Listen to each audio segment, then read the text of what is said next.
So good afternoon, students. Now here I bring the MCQ part 3 series pharmacology for the students who are preparing for NEET, PG, INICT and FMG. Please go through the questions with me. With each question we have discussed everything in detail, and completing all these series is going to be really beneficial for you in your revision of pharmacology questions. So let's start. So students, let's go to the MCQ part 3 of this MCQ series. Now the first question here is, see, now here in the beginning you will see that I have marked the department also, the subject also from which this question has come. So why I have marked it? Because I want you to know that pharmacology questions come not just in pharmacology but also in other subjects. So आप सोचो कि pharmacology के 15-20 question आते, नहीं, pharmacology के बाकी subjects मिला के कम से कम 45-50 क्वेश्चंस हो जाते हैं. So let's see this. A patient of leprosy taking multi-drug therapy presents with worsening of existing lesions and nerve involvement. What will be your next best step of action? Now patient already MDT ले रहा है. Now what is MDT? MDT is Dapsone and rifampicin and clofazimine, right? This is the MDP that is given in the patient of leprosy. So this we all know. Now a patient had worsening of existing lesions and nerve involvement. Neuropathy हो गई, साथ में उसको worsening of lesions हो गई. तो यहाँ पे आपको एमडीटी स्टॉप नहीं करनी है. तो स्टॉप एमडीटी वाले तो दोनों ऑप्शंस गलत हो गए. अब continue MDT start steroids, continue MDT start thalidomide, नहीं, तो हम यहाँ पे सिस्टमिक स्टीरॉइड्स शुरू करेंगे. This is the right answer. Will not start with thalidomide in this case. Now this is basically because of the leprosy reaction, which is basically inflammatory episodes triggered by the immune system's response to the mycobacterium leprae. जो हमारा immune system है, it starts acting against the mycobacterium leprae and then that results in the inflammatory responses which are best controlled by by systemic steroids. So this is the right answer, right? Now a patient undergoing surgery is maintained on anesthesia with halothane. Now this is anesthesia question. Anesthesia halothane से दे रहे हैं. During the procedure the patient suddenly developed hyperthermia and muscle rigidity. So which drug is most likely implicated? So basically यहाँ पे patient को क्या हो गया है? Patient को हो गया यहाँ पे malignant hyperthermia. तो ये हमें पता है कि ये जो है halothane के साथ, what is the implicating drug here? Halothane. Halothane causes malignant hyperthermia. And now why this is occurred? क्योंकि पेशेंट को हम हेलोथेन के साथ कुछ और दिया. Decurare, succinylcholine, cesatracurium and rocuronium. So out of this drug, this is the culprit drug. Succinylcholine basically triggers malignant hyperthermia. It triggers it. And then we also know that if you have to treat hyperthermia, see here also I have given the treatment that to treat hyperthermia you give dantrolene sodium. So this is the answer in this case. Then now the next question is from pediatrics. So this is the pediatric question. Let's see. A 10-year-old child weighing 30 kg presents with history of loose stools for 2 days. मतलब patient को यहाँ पे क्या है? Diarrhoea हो गया. ठीक है. Now there is severe dehydration also. Lab investigation में I think random blood sugar is 550, pH is 7.01, sodium ion is 158, urine glucose is 3+. So he has basically diabetes also. Now here now patient has come with severe dehydration and loose stools and all. सबसे पहले तो यहाँ पे हम करेंगे manage ABC, तो चारों में है. नॉर्मल सलाइन हमको देनी है 20 ml 10 ml. तो यहाँ पे हमने नॉर्मल सलाइन, क्योंकि हमको उसको रिहाइड्रेट करना है. अब बचा हमारे पास इंसुलिन. इंसुलिन आफ्टर 1 आवर और इंसुलिन 0.1 इंटरनेशनल यूनिट पर kg पर आवर. तो इसमें जो राइट आंसर है वो है as per the ISPAD guidelines they suggest that initial management should focus on child stabilization, address the hyperglycemia, severe dehydration and electrolyte abnormality. So start rapid IV fluid bolus, maintain circulation, and then initial management में then you have to give hyperglycemia management also. So here we start insulin after 1 hour. This is marked as the correct answer in this case. So you have to start insulin after 1 hour in this case. Next question is coming from FMT से है. तो FMT से pharmacology के questions mostly poisoning के होते हैं. Now what is the question? A child before playing consumed fruit from the garden. After some time he developed high fever, confusion, photophobia, unable to urinate. मतलब ये basically fruit खाया और उसके बाद photophobia, high fever, unable to urinate. ये किसके symptoms लग रहे हैं हमें? एट्रोपिन के, राइट. हाई फीवर हो गया. फीवर क्यों हो गया? क्योंकि स्वेटिंग बंद हो गई. फोटोफोबिया हो गया क्योंकि उसके वो मिड्रियासिस हो गया. अनेबल टू यूरिनेट क्योंकि ब्लैडर में है. ब्लैडर जो होता है वो it develops the ability to retain the urine and urination difficult हो जाता है. So what are the likely causative agent? Positive agent हमें दिख रहा है धतूरा है. येलो ओलियंडर नहीं है इस केस में. सो धतूरा. अब उसका अप्रोप्रिएट एंटीडोट क्या है? तो धतूरा मतलब dhatura is atropine. Dhatura belladonna is Atropa belladonna, right. And Atropa belladonna का एंटीडोट होगा cholinergic, so which is physostigmine. So please remember the antidote to atropine poisoning is physostigmine. Pralidoxime जो है वो ओसीपी की पॉइजनिंग में दिया जाता है, न कि एट्रोपिन की पॉइजनिंग में. So this is a very very simple question and you can attempt it very easily. Now next question is community medicine. Community medicine में in a village it is observed that several farmers have crossed gate and they use a stick to support and stand. Now due to poor yield they consume meals which contain mainly rice and pulses. Now supplementing their diet with which vitamin could prevent this? Now यहाँ पे देखो vitamin A तो definitely नहीं है क्योंकि A vitamin के deficiency features अलग होते हैं, नाइट ब्लाइंडनेस वगैरह. देन विटामिन डी हमारे दिमाग में आ सकता है क्योंकि बोन का यहाँ पे प्रॉब्लम है. विटामिन सी हमारे दिमाग में आ सकता है. विटामिन बी अगेन नहीं है.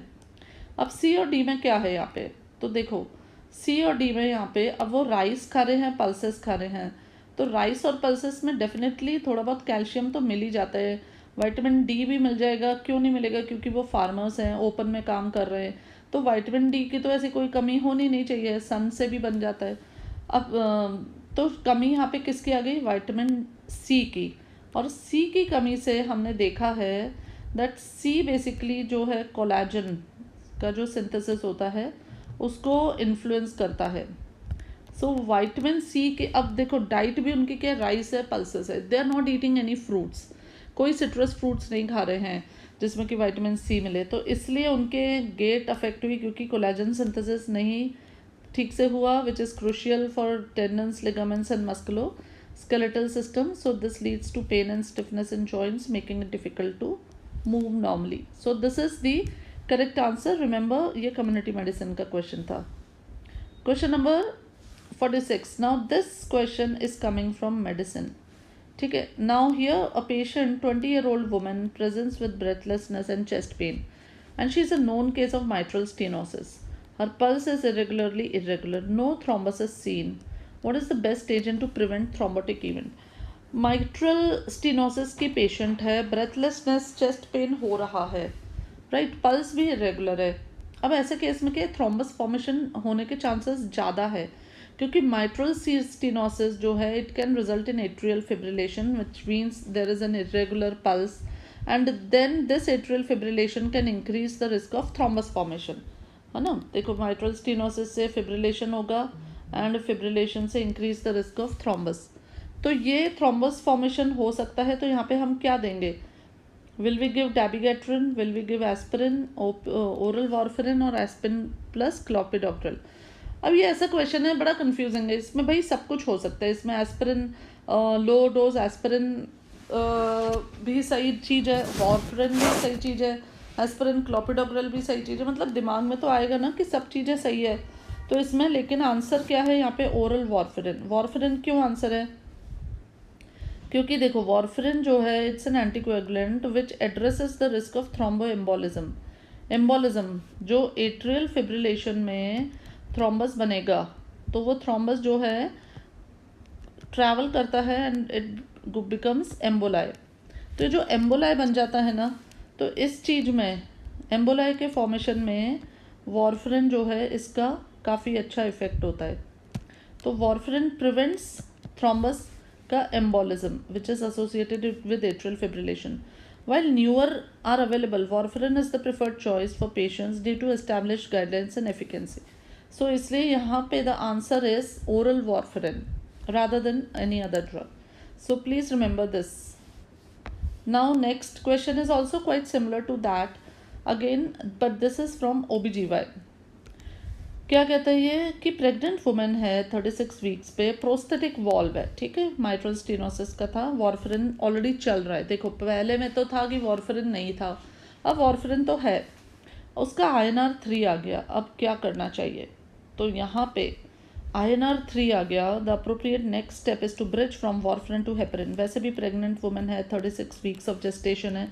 So the catch is here that pregnant women 36 weeks of gestation, now INR 3 has to switch from stop warfarin and move to heparin.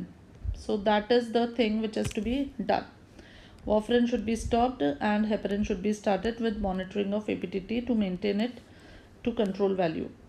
Now due to risk of fetal bleeding, warfarin is discontinued and replaced with heparin. This is the answer here that in the later stages. ये question आपको दूसरे किसी form में भी आ सकता है, तो वहाँ पे भी आपको you have to remember that stop warfarin and start with low molecular weight heparin. Now why I have not written heparin and LMWH? Because it's easier, the compliance is better, APTT monitoring नहीं करनी पड़ती है.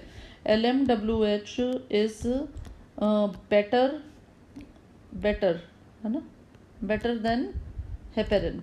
तो अगर हमारे पास option में LMWH और heparin है तो फिर हम उस केस में LMWH को चूज करेंगे, ठीक है. Now next, this question comes from skin. Which drug is used as nail lacquer belonging to morpholines. ये एक्टिव रिकॉल का क्वेश्चन है, आपको फैक्चुअल क्वेश्चन है, याद रखना पड़ेगा. What it is? अमोरॉल्फिन. अब ये जिसने पढ़ा होता है तो उसको आ जाता है, जिसने नहीं पढ़ा होता है तो वो गलती करता है या नहीं मार्क करता है. छोड़ दो, अगर नहीं आता है छोड़ दो, don't mark wrong. So the drug used as nail lacquer that belongs to morpholines is amorolfine. This is used as a topical antifungal agents and formulated as a nail lacquer to treat fungal nail infections, ठीक है.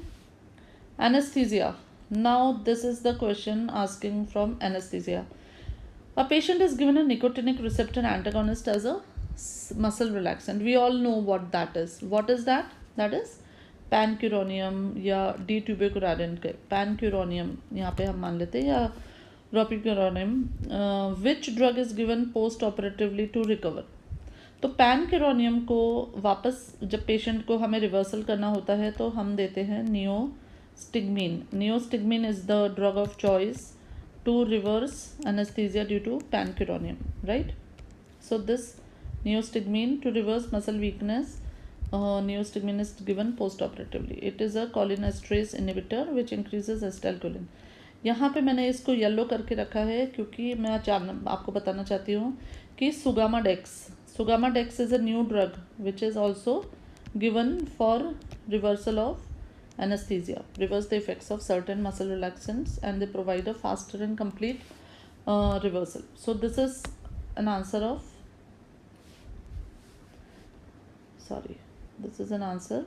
of anesthesia. Now coming to question number 50.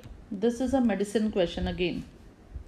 A person develops headache and breathlessness on a trekking expedition following a rapid ascent to 3000 meters above the sea level. Sea level से ऊपर चला गया, headache breathlessness हो गया, मतलब वही mountain sickness.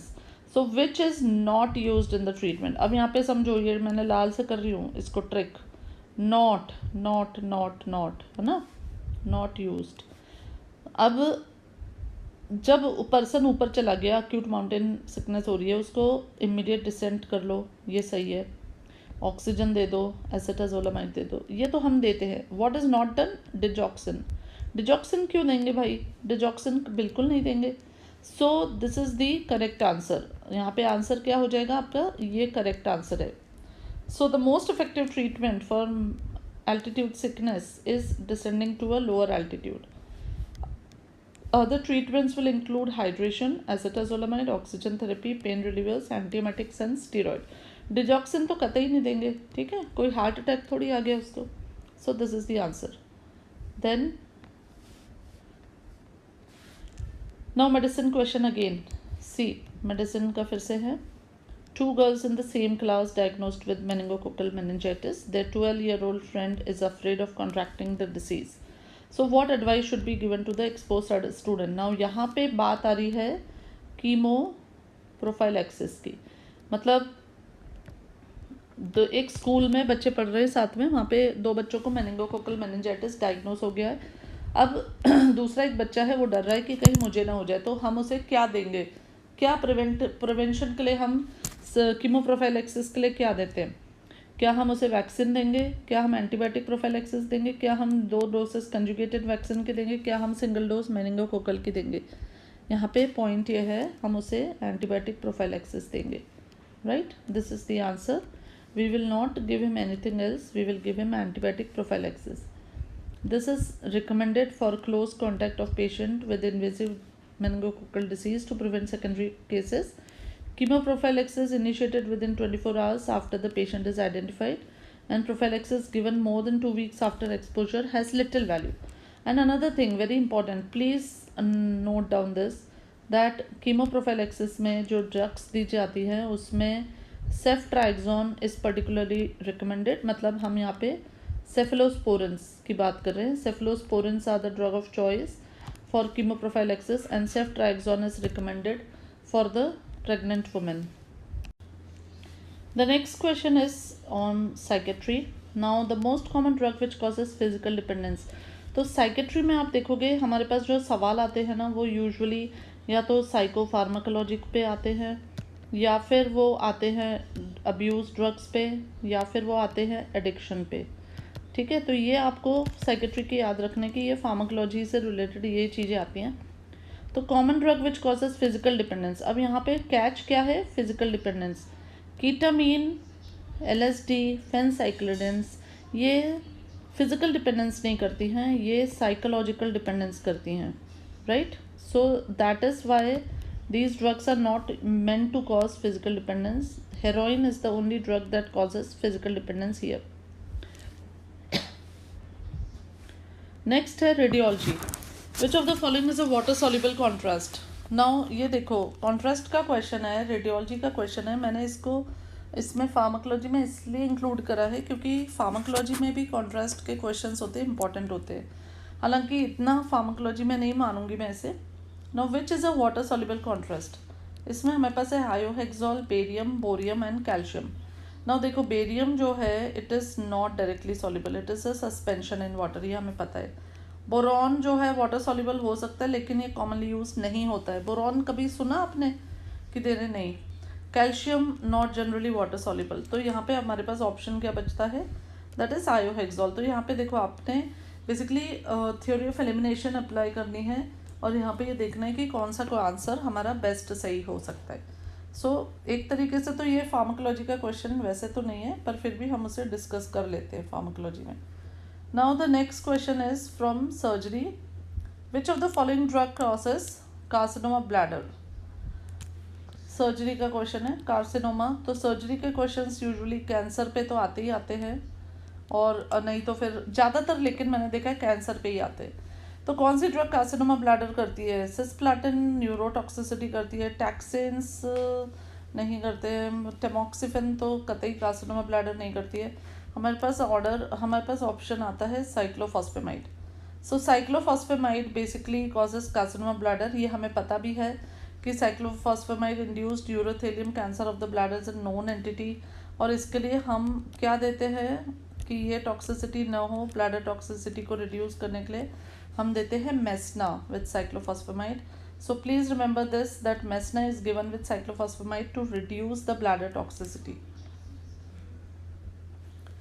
अ young female, ये है हमारा गाइनी से. Young female presents with vaginal itching and green frothy genital discharge. Strawberry vagina is seen on examination. What is the drug of choice. Simple सी बात है, ये बहुत ईजी टू अंडरस्टैंड है. This is an infection of Trichomonas वजाइनलिस.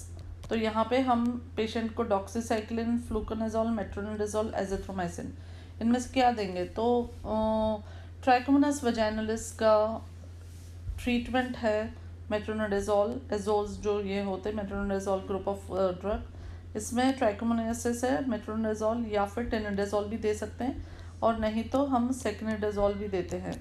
तो these are the drugs which are given in Trichomonas vaginalis and they will be effective. This is a question from pharma, क्योंकि mechanism based question है। What is the mechanism of action of curare group of muscle relaxants? Curare मतलब यहाँ पे ये बात कर रहे हैं डीटीसी या डी ट्यूबरकुलैरिन, फिर उसके आगे पैनक्यूरोनियम, रोक्यूरोनियम, ये सारी जो ड्रग्स हैं। तो ये इनका मैकेनिज्म ऑफ एक्शन बहुत सिंपल है। They competitively block the binding of acetylcholine to the which receptor? NM receptor. ठीक है, they inhibit the binding of acetylcholine to the receptors, and जो कि न्यूरोमस्कुलर जंक्शन पर होते हैं, इसलिए हम उनको बोलते हैं NM। और ये वहाँ एक्ट करते हैं, ब्लॉक करते हैं एसिटाइलकोलिन को, and thereby they reduce the muscle contraction और they cause muscle relaxation. So this is the mechanism of action. You have to remember this. Again, a question comes from anesthesia. Which of the following is not used for induction of anesthesia in pediatric patients? अब answer है halothane, सीवोफ्लोरेन, डेसफ्लोरेन and nitrous oxide. तो इन options में paediatric patients में हम जो है डेसफ्लोरेन जो है यूज़ नहीं करते हैं. It is contraindicated for induction of anaesthesia in non-intubated pediatric patients because of severe upper respiratory tract infection which is laryngospasm. Desflurane is basically a pungent airway irritant. Please remember this point. Desflurane is a pungent irritant and it makes it more likely to cause laryngospasm, which is a spasm of the vocal cords in children, especially when used for induction without intubation. So what is the answer here? The answer is desflurane. It is not used for induction of anesthesia. Please understand करना, induction of anesthesia में हम desflurane use नहीं करते हैं. Now the next question is from the microbiology. Which of the following is Burkholderia cepacia resistant to? अब ये Burkholderia cepacia जो है resistant to, अब इसमें देखो this is resistant to beta lactamase, beta lactam antibiotics which is cefotetin and also ceftazidime. अब ये it is resistant to ceftazidime also, it is resistant to cefotetin also, basically due to expression of beta lactamases that basically make the antibiotic ineffective. And Burkholderia cepacia क्या करता है? Usually individuals having weakened immune system में cystic fibrosis या जिनमें cystic fibrosis जैसी condition है उनमें pneumonia और यूटिया और ये सब इन्फेक्शंस करता है. ये कॉमनली हॉस्पिटल कॉलोनाइजर भी है और हॉस्पिटल में equipment to equipment, person to person भी स्प्रेड करता है. तो यहाँ पे it is basically resistant to both the drugs. Now I have not been able to find out exactly ceftazidime और सीफोटेटिन में से हम किसे चूज करेंगे. So this is that type of question जहाँ पे both the answers can be correct, and this is again that type of questions where if you are not lucky then you can lose marks, if you are lucky you can gain marks. सीफोटेटिन को particularly resistant है, ये मुझे कहीं पे भी literature में ऐसा directions या ऐसा क्लियर कट नहीं मिला है, but it is resistant to beta lactamase. इसमें again ceftazidime is also, I don't know, आप you all find out and let me know more correctly. I may be wrong here. So now the last question in this series is radiology question. What dye is used for diagnosis of esophageal perforation? अब समझो यहाँ पे esophagus का perforation है और हम उसे die के साथ टेस्ट करना चाहते हैं, तो कौन सा देंगे यहाँ पे? Gastrografin, iohexol, gadolinium, barium sulphate. अब iohexol is the answer here. Why it is used? Because it is water soluble, non-ionic contrast agent, less irritating to tissues surrounding the esophagus than other barium, and it is more readily absorbed than barium, making it safer for patients at risk for aspiration or direct communication between esophagus and airways. So that is why we select iohexol here, and this is the dye of choice in esophageal perforation, right? So iohexol is the dye of choice. So with this we come to an end of the MCQ 3 series, and we'll be continuing with the series. I'll bring MCQ 4 and 5. Every series I'm getting you around 20 questions which are taken from past year questions or past year topics or your mock test also.